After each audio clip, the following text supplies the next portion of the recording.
Hello everyone, and welcome to another episode of Culture Calls, a monthly podcast by Culturelytics, where we talk all about culture in organizations, why it matters, and how leaders can get to grips with it. Today, we're in conversation with Bidisha Banerjee. Bidisha is the Group Senior Vice President who leads talent, culture, and employer branding at Welspun Group, one of India's fastest growing global conglomerates. Bidisha has a particular expertise in driving organizational culture change initiatives, diversity, equity, and inclusion, and other forward-thinking HR strategies. She's a professional certified coach with the International Coach Federation and an alumna of SDA Bocconi School of Management in Milan, where she specialized in design thinking. She's a frequent speaker and regular author in prestigious HR forums. And she's especially passionate about skills development for the differently abled and about working with members of the LGBT community. She believes that ordinary people can do extraordinary things and is also a keen reader who believes that a single book can change your life. It's a lovely message, Bidisha. So welcome. We're extremely pleased to have you on Culture Calls. And I wanted to just start with you.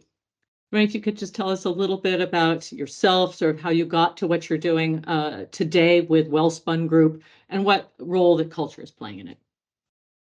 Thank you for that wonderful introduction, Clay. I think it was just spot on. And yes, I love reading, and many books have changed my lives, and they continue to do so. Yeah, so that's a little like you said, a little about me is I'm somebody who's I think I'm a lifelong learner, and learning just I love learning, and I think thereby I am absolutely in the right profession because this is a profession I chose to take up. And I remember many years back when I started working L&D or talent management, talent development wasn't really in the forefront as it is today in India. So I think from where I started to where I am, I think it's been a beautiful journey and an evolution. And of course, working in causes like DEI and culture and talent development, people development has been really my forte.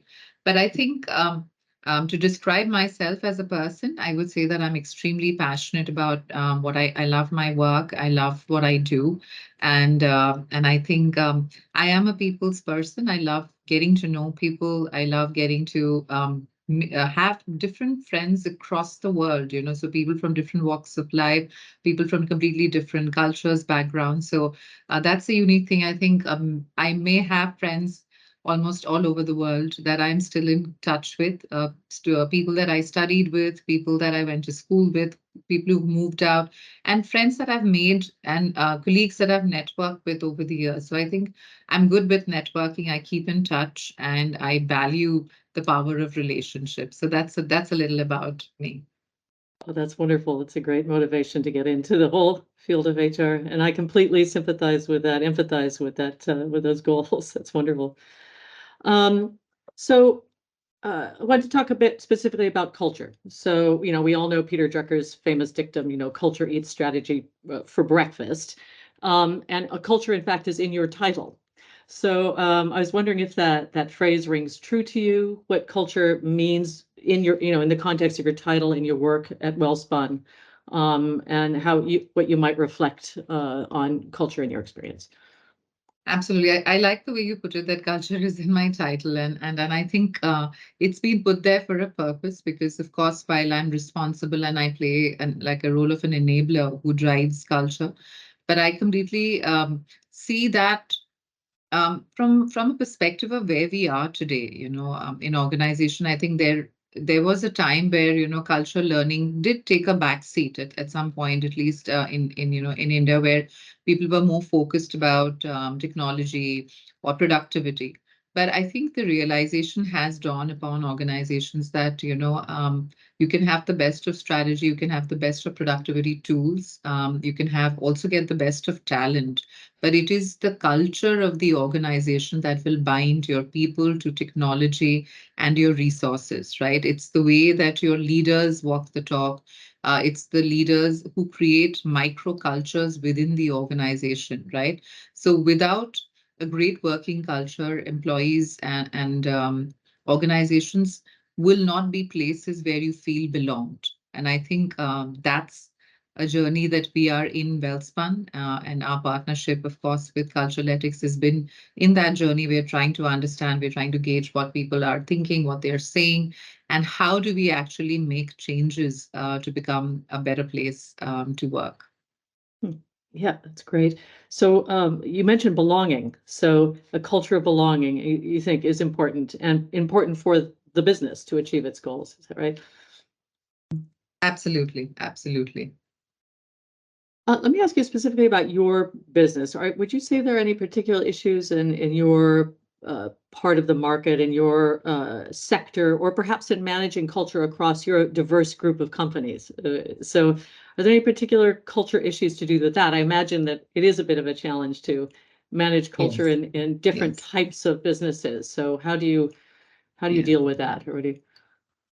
You're absolutely right. So, because every organization comes with their own legacy, or they also come with, like you said, every business segment has a sort of a culture that works. So, as you know, the IT culture is much more agile, fun, and young, right? Manufacturing traditionally, because manufacturing is one of the oldest um, organizations, right? I mean, manufacturing, one of the oldest sectors that started. I mean, it goes back to right to our independence, right, where we started with manufacturing then. So thereby, you have a lot of people who are stalwarts at and really great at what they do, and they've been, they've been legacies that they've created in these sectors.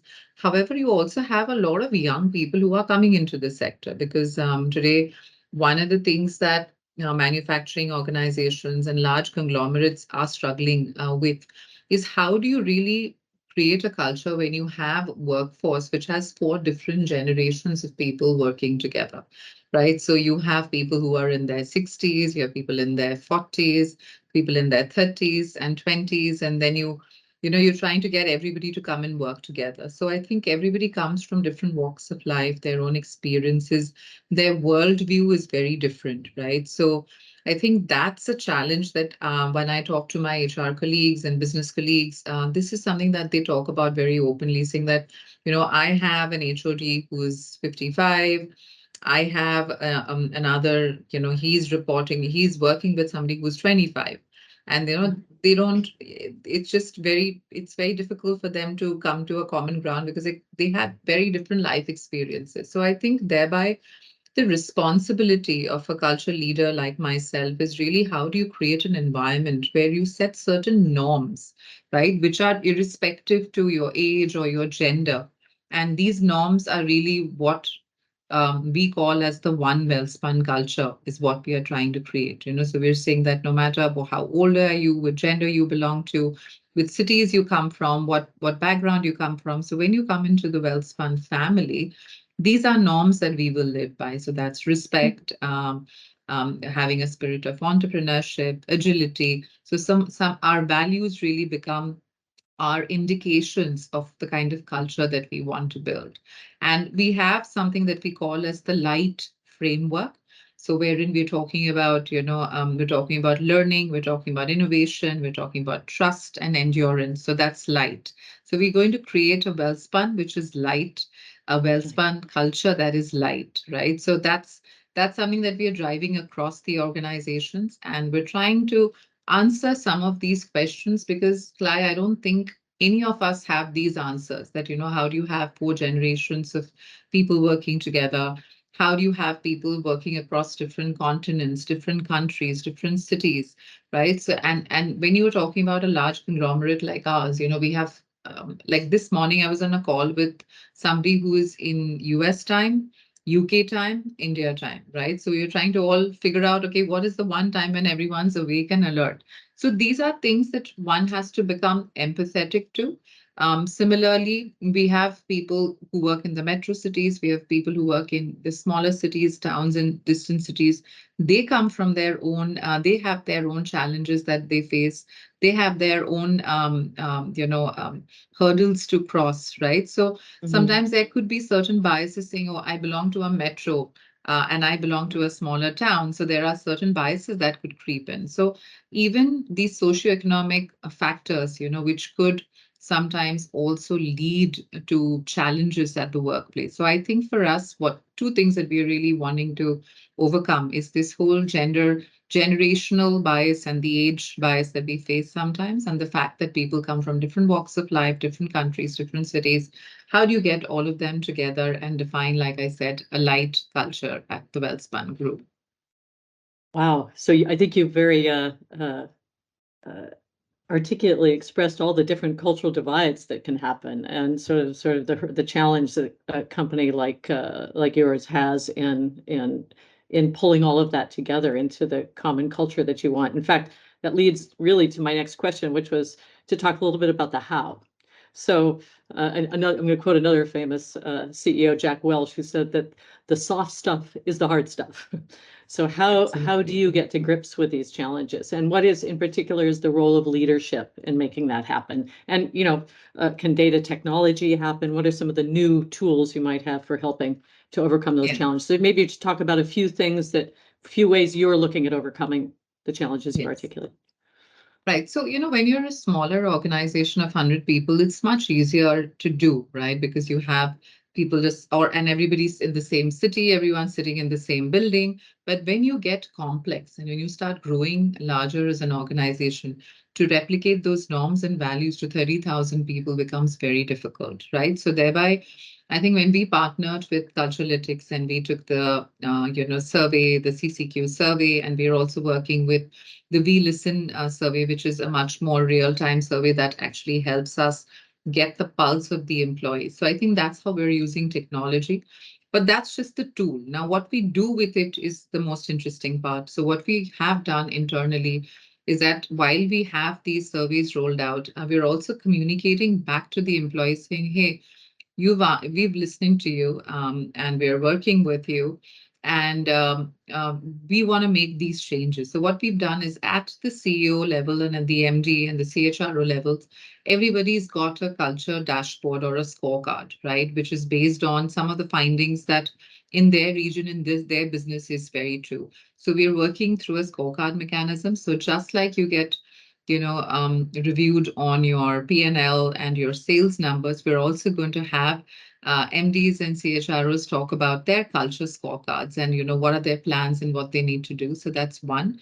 And what we're also doing is we're doing workshops across the organization for supervisors and leaders on various topics like leadership effectiveness, psychological safety, mental well-being, general well-being of people. So how do you become a coach, and not really act as a supervisor or a manager? So I think for us, what we've been able to do is that one, we relied on technology to get us the sacrosanct data. Once we got the data, then we sort of put together a mechanism where it's not an HR responsibility, but it's a business and a leadership responsibility of the MDs and the CEOs to really drive this top down along with their teams and their plans. So that's the second thing. And the third thing, we're also communicating back to the employees saying, yes, we're listening to you. This is what we're doing. This is what's in store for you, right? So through this continuous mechanism, we are hoping that we have started this milestone journey, and we will definitely be able to take Welspun to the next heights that we are all hoping to. Yeah, that's very interesting, Bidisha. It sounds like a combination of measurement, your scorecards, leadership training, so enabling leaders to manage culture, and then communicating with employees. So, yeah, Yes. it Yes. sounds like a good formula. I'm going to go back a little bit. Sounds almost historical now, but in terms of COVID and changes in the workplace and all that, did you see a lot of change with regard to culture? Sort of what the culture of the company was, or perhaps what the prioritization of culture was, if that changed during COVID, or did you have to change the culture norms that you were talking about? Or I'm just curious how that's affected and what the lasting effects of that have been, if any. Right. So I think for us, COVID definitely, I mean, across the world, for the first time, organizations realized that the health and well-being of an individual has a direct correlation with the productivity of an organization. So if your workforce is not healthy, they're not feeling well, they're mentally not there, they'll not be able to give their best. So I think that realization hit us across the globe. And so much for India, because typically health is not an important value in the Indian context. It is becoming an important value now. But if I go back, if I rewind 4 years back, it really wasn't a value that would feature in the top 10 values, right? But I think post COVID, that has changed drastically for individuals and organizations, right? So I think for us, the concept of mental well-being, the role of the leader in his role is, of course, to get work done, or her role is to get work done. But her role also means that they take care of their people, that they are responsible for their well-being of people. So I think thereby, this whole culture, which was more looked at something very ambiguous and a word that got probably thrown around in board meetings, has really now come into cubicles of leaders and HODs and supervisors. And I think with the tool that we are using through WeListen and CCQ, and we've got dashboard logins and all of that for all our managers, that people are now understanding that culture is what we make of it, as a leader, what we make of it. So I think what COVID did, it got that realization in a very short span of time. Maybe technology and realization about health and well-being would have taken another 10 years, but that happened in just a year, because of what we went through as an entire globally, right? So I think for us as well in Welspun, the focus on culture is really now more than ever before. And the focus on learning and wanting to reshape, wanting to listen to employees, wanting to do what is best for the organization, for its people, and of course, for all our stakeholders at Welspun. Yeah, that's fascinating, Bidisha. So it went, in a year's time, it went from a concept to a KPI. Yes, for that's for true. for That's true. for senior managers. So that's very interesting. Okay, great. So thank you so much, Bidisha, for joining us on the call today. It was an excellent conversation. Really, thanks so much for your reflections. I really appreciate that. And thanks everyone for listening. If you have any questions, please do get in touch and make sure to like our post of the video and the audio. Thanks very much. Bye. Thank you for having me over, Clive. Thank you so much.